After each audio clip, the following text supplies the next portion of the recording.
कह रहे हैं कि वो विदेश की यूनिवर्सिटी से पढ़े हैं, मोदी जी तो चाय वाले हैं, कहाँ देश को संभाल। वो चाय वाला होके देश को संभाल रहे हैं ना भाई, और क्या चाहिए। पाकिस्तान में घुस के वहां से अभिनंदन को निकलवा के ले आया एक रात के अंदर बोला था घर में घुस के मारेंगे, और घर में घुस के मार के आए ना। ये ऐसा रिस्पॉन्सिबल प्राइम मिनिस्टर होता है। राहुल गांधी क्या करते हैं, अभिनंदन पड़ा हुआ है, अरे पड़ा रहने दो, हमें तो फ्री की रोटियां मिल रही है ना, मुफ्त की रोटी मिल रही है, हम तो बैठ के खाएंगे, जनता टैक्स दे रही है, हम खाएंगे बैठ के। वो अभिनंदन को नहीं बचाते। ऑपोजिशन के लिए कुछ भी नहीं कहना, हमें सिर्फ इस टाइम पे अखाड़े में सिर्फ एक ही पार्टी खड़ी हुई है, वो है बीजेपी, और वो लायक भी है, जो डिजर्विंग है, सिर्फ उसी को हम प्राइम मिनिस्टर बना सकते हैं, ऐसे किसी के भी हाथ में नहीं दे सकते। अभी केजरीवाल जी आए थे कुछ दिन पहले, कह रहे थे अभी मोदी जी अपनी डिग्री दिखाए। हाँ, देश के प्राइम मिनिस्टर का पढ़ा लिखा होना जरूरी हो ना हो, लेकिन रिस्पॉन्सिबल होना बहुत जरूरी है, जो कि पीएम मोदी बहुत रिस्पॉन्सिबल है। और 2024 के इलेक्शन में जब प्राइम मिनिस्टर मोदी दोबारा प्राइम मिनिस्टर बनके शपथ लेंगे, उसके बाद में 2029 में जब योगी जी प्राइम मिनिस्टर की शपथ लेंगे, तब इन्हें पता चलेगा कि सफाया क्या होता है। ऐसे माफियाओं का, गैंगस्टर का, रेपिस्ट का, जितने भी बुरे कर्म करने हैं ना, अच्छे से कर लो। जिस दिन योगी की गवर्नमेंट सेंट्रल गवर्नमेंट पे आ गई, तुम्हारे पापों का घड़ा फट जाएगा और तुम्हें अपने सारे कर्मों का फल मिल जाएगा। लेकिन राहुल गांधी या कांग्रेस ही तो कहते हैं कि राहुल गांधी से बढ़िया कोई विकल्प ही नहीं है, सिर्फ वो मात्र एक नेता देश के अंदर ऐसा है जो मोदी। वो पहले अपनी खुद की गद्दी संभाल ले। देश जोड़ो यात्रा निकालने से देश नहीं जुड़ता। जो पार्टी देश के टुकड़े करवा देगी, आज देश जोड़ने की बात कर रही है। 1947 में इसी पार्टी ने देश के टुकड़े किए थे ना, और आज देश जोड़ने की बात कर रही है। वाह, अगर देश जोड़ना है तो इंडिया से निकलिए, पाकिस्तान जाइए, अफगानिस्तान, फिर चाइना, फिर नेपाल, ऐसे देश जोड़िए। जिस तरीके से काटा है उस तरह से देश जोड़िए, अंदर घूम के देश मत जोड़िए। कह रहे हैं कि वो विदेश की यूनिवर्सिटी से पढ़े हैं, मोदी जी तो चाय वाले हैं, कहाँ देश को संभाल। वो चाय वाला होके देश को संभाल रहे हैं ना भाई, और क्या चाहिए। पाकिस्तान में घुस के वहां से अभिनंदन को निकलवा के ले आया एक रात के अंदर बोला था घर में घुस के मारेंगे, और घर में घुस के मार के आए ना।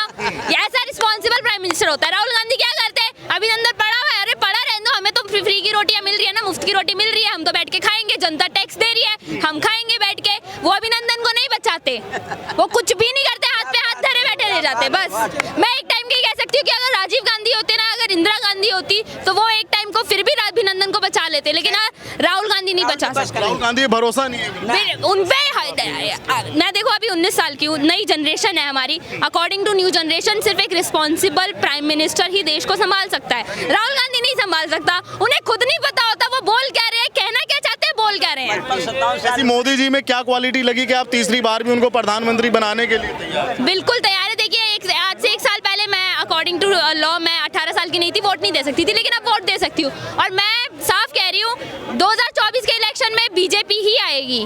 चाहे जिसको जितने घोड़े दौड़ाने हैं दौड़ा लो भाई साहब, 2024 के इलेक्शन में सिर्फ बीजेपी ही आएगी, क्योंकि ये न्यू जनरेशन है, और न्यू जनरेशन सिर्फ बीजेपी को ही वोट देगी। बस कुछ पार्टियां कह रही हैं कि बीजेपी को इस बार 100 पे सिमटा देंगे, आंकड़ा भी पार नहीं करेंगे। जिनकी खुद की 400 से 40 सीट आ गई है, और अब 40 से 4 रह जाएंगी, वो कह रही है 100 पे ले आएंगे। अरे वाह। तो यूपी के बारे में कुछ सुना, जो अभी एनकाउंटर मर्डर हुआ, उसके बारे में क्या कहना चाहिए? जी देखिए, जो गोली के सहारे जीता है वो गोली से मरता है। बस ईंट का जवाब पत्थर से। बस कुछ लोगों की सहानुभूति उनके साथ है, कह रहे हैं कि पुलिस को कस्टडी में मार दिया जाता है, आज संविधान नहीं बचा है, एक ही मजहब के लोगों के साथ ऐसा किया। किस संविधान की बात कर रहे हैं आप? एक बात बताइए, इस संविधान में अगर आज किसी लड़की के साथ रेप हो जाए ना, उसको इंसाफ के लिए 7-7, 8-8, 9-9, 10-10 साल वेट करना पड़ता है। वहीं जब अगर बाहर किसी देश में, अरब में या सऊदी में किसी लड़की के साथ रेप हो जाए, वहीं उसके दिमाग में पीतल ठोक दिया जाता है। अब बताइए, ये संविधान है जहाँ पे न्याय के लिए 10-10, 20-20 साल इंतजार करो। 40 साल छोड़िए, श्री राम को 500 साल इंतजार करना पड़ा न्याय के लिए। वो त्रेता युग में सिर्फ 14 वर्ष के लिए वनवास गए थे, या कलयुग में श्री राम खुद 500 साल के लिए वनवास गए, सिर्फ इस संविधान के कारण, बस और कुछ नहीं। और लोग कह रहे हैं कि योगी जी ने बहुत गलत किया, योगी जी का इस्तीफा लेना चाहिए, उनको जेल में डाल देना चाहिए। आप लोग वो यूपी से योगी जी का इस्तीफा लीजिए, हम तो चाहते हैं दिल्ली में भी योगी मॉडल आए, यहाँ से भी गैंगस्टर, माफिया और सबको निकालो, सबका सफाया करो जल्दी। तो आप चाहती हैं कि योगी जी दिल्ली में भी आए? बिल्कुल, ऐसी गवर्नमेंट, सिर्फ योगी नहीं, अगर ऐसी गवर्नमेंट जो माफियाओं को और जो रेपिस्ट होते हैं उनके लिए हाथों हाथ न्याय रखती है, वैसी गवर्नमेंट पूरे इंडिया में आनी चाहिए। बस। लेकिन कुछ लोगों की सहानुभूति है आज भी अतीक के साथ है सहानुभूति। हम कह रहे हैं, कई लोग जा रहे हैं वहाँ पे, विपक्ष के एक एमएलए ने, पता नहीं कौन है, जिसने वहाँ पे अतीक की मजार पे, हाँ, उन्होंने, कांग्रेस के एमएलए ने अतीक की मजार पे तिरंगा फहराया। तिरंगे की भी बेइज्जती कर रहे हो तुम तो यार। ऐसे माफिया, ऐसे रेपिस्ट की मजार के ऊपर तुम लोग वो तिरंगा बिछा रहे हो, तिरंगे तक की बेइज्जती है। शहीद का का दर्जा देने की बात कर रहे हैं। वही तिरंगे की बेइज्जती है। ऐसे गैंगस्टर को एक बात बताइए, उसके बेटे ने 2 लड़कियों के साथ रेप किया। अतीक अहमद ने खुद एडवोकेट्स तक को नहीं छोड़ा, पुलिस वालों को नहीं छोड़ा, आप जैसे रिपोर्टर्स तक को नहीं छोड़ा, सबके ऊपर उसने इतना टॉर्चर किया। उसकी मजार पे आप तिरंगा बिछा रहे हो, तिरंगे की बेइज्जती है ये, और कुछ नहीं। सर ये जो अभी बच्चे ने कहा है मैं समर्थन भी करता हूँ। अब जो योगी जी कह रहे हैं कि कानून व्यवस्था, वाकई आप इस चीज़ को मीडिया वाले क्यों नहीं दिखाते? 10 जजेस ने तो उनका केस लेने से इनकार कर दिया था। योगी जो उसमें कहो क्यों नहीं इंक्वायरी करवा रहे? उनको भी रिमांड में लेना चाहिए। जब हमारा, मैंने कई इंटरव्यू में आपको कहा, हिंदुस्तान के अंदर भाई साहब जिस दिन कानून सख्त हो जाएगा तो ये जो इनकाउंटर है ना, ये इनकाउंटर नहीं होंगे। मूवमेंट में यह फैसला 40 साल 50 साल भाई साहब आदमी मर जाता है, केस ही लड़ते रहते हैं। तो ये हमारी जो कानून लाचार हो चुका है, मर चुका है। मैं तो कहता हूँ योगी जी को, ये कानून का जो हमने ताम झाम खोल रखा है, हराम के जजेस को तनख्वाह देते, हमारे टैक्स का पैसा, भाई साहब 40 साल से एक पटरी के लिए लड़ाई लड़ रहे हैं। शर्म आ रही है। मरने की उम्र है, मरने की उम्र है हमारी। एक रोजगार के लिए हम लड़ रहे हैं। हमें कानून कहता हाई कोर्ट जाओ, सुप्रीम कोर्ट जाओ, पर भाई साहब हमारे जेब में पैसा नहीं होता वकीलों के लिए पैसा नहीं है। लेकिन खुराना जी आप ये बताइए, आप कह रहे हैं कि योगी जी को पूछना चाहिए जी कि 10 जो जज थे उन्होंने फैसला लेने से क्यों इनकार किया या वो उससे हट गए, लेकिन कार्रवाई तो योगी सरकार में हुई ना। नहीं कार्रवाई अगर जजेस पार्टी में तो जजेस किस लिए बैठते हैं? पूरी पावर होती है, प्रधानमंत्री से भी ज्यादा पावर होती है उनके हाथ में। उन्होंने केस लेने से क्यों इनकार करा? खौफ तो अब लोगों को क्यों भाई साहब, खौफ के लिए अब जजेस करते हैं। एक मतलब हम नॉर्मल आदमी जब सारी जनता से हार जाते हैं, हमें उम्मीद रहती है हम हाई कोर्ट जाए, सुप्रीम कोर्ट जाए, जजेस हमारे लिए फैसला कोई अच्छा करेगा। भाई साहब जब जजेस ही डरे हुए हैं तो नॉर्मल आदमी क्या करेगा हमारा?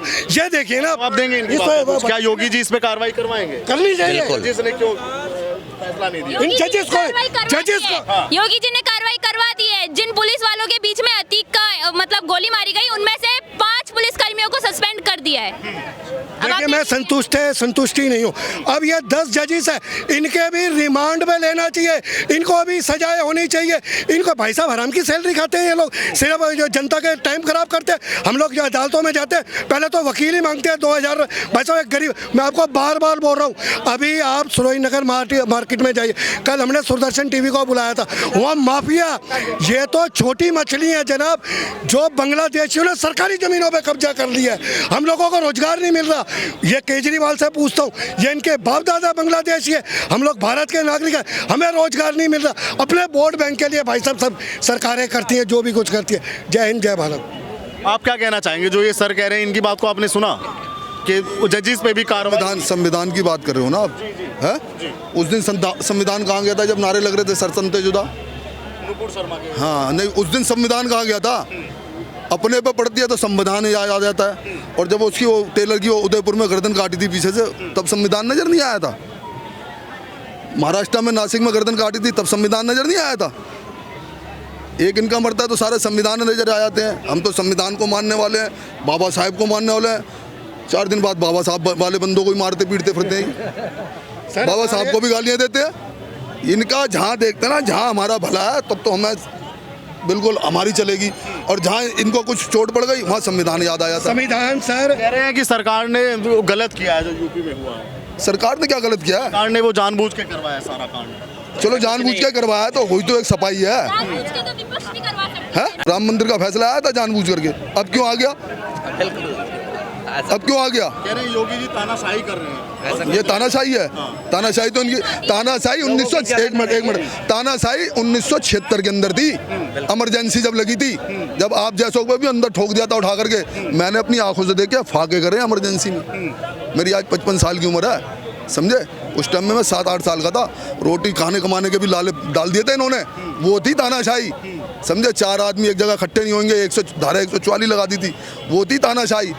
मैं अभी यहाँ पे 50 गाली दे रहा हूँ मोदी को, कर ले मेरा कोई क्या करेगा। उस टाइम में 2 गाली दे के दिखाते, वो जूत बजाते हुए ले जाते और टोटल कांग्रेसी मुखबरी करते थे।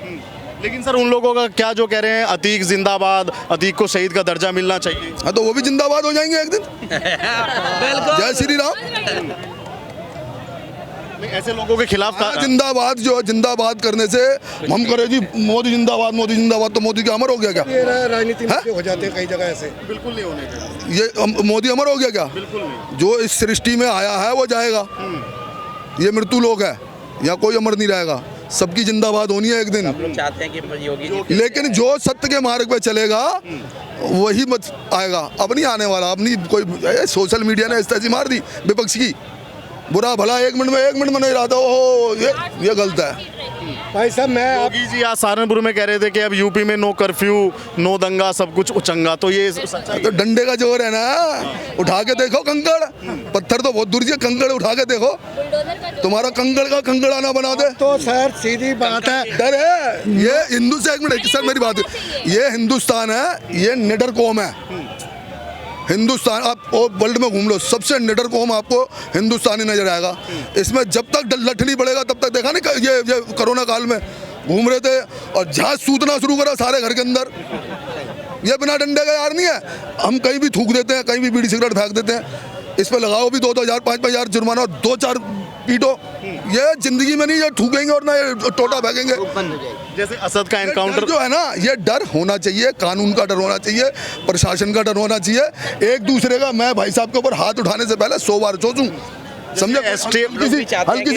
हल्की सी गाड़ी टच हो जाए, हम 1 मिनट में मार कूट पे उतर जाते हैं, डर नहीं है। जैसे एसटीएफ ने असद का एनकाउंटर कर दिया, कुछ लोगों से जब हमने बात की वो कह रहे हैं कि भाई ये एनकाउंटर करना, बुलडोजर चलना, तो ये योगी जी ने नियम कहाँ से बना दिया है? योगी जी ने नियम कहाँ से बना दिया? योगी जी का नियम से इसलिए जलन है कि Yogi ji on the spot फैसला करते हैं, वो किसी के मोहताज नहीं होते हैं। ऑन द स्पॉट फैसला जो करना है ऑन द स्पॉट एकदम। नायक क्या अनिल कपूर है जी, आपके बिहार, आप बिहार से हैं, आपके बिहार में अतीक जिंदाबाद के नारे लगे, जो लगा रहे होंगे उनके होंगे, हम बस हमें देने की बात कोई दर्जा नहीं, बस मुझे योगी जी चाहिए। हम लोग खुद योगी जी के लिए एकदम डिमांड कर रहे हैं कि योगी जी आ जाए एक बार, बिल्कुल। क्यों चाहिए योगी जी? क्योंकि योगी जी जैसा सरकार हो जाए तो समझो कि बेटी बहुत सारे लोग बेसहारा घूम रहे हैं। दर्जा नहीं, भारत रत्न देना चाहिए इनको। वो तो बात कर रहे हैं उसकी भी। हाँ मिलेगा, बढ़िया वाला मिलेगा, सोने की शील्ड मिलेगी इतनी बढ़िया वाली।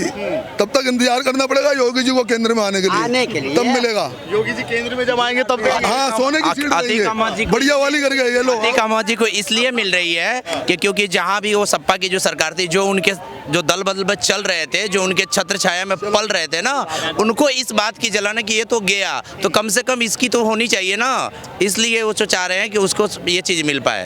वो तो फर्जी एनकाउंटर बता देते हैं, कहते हैं कि सरकार अपनी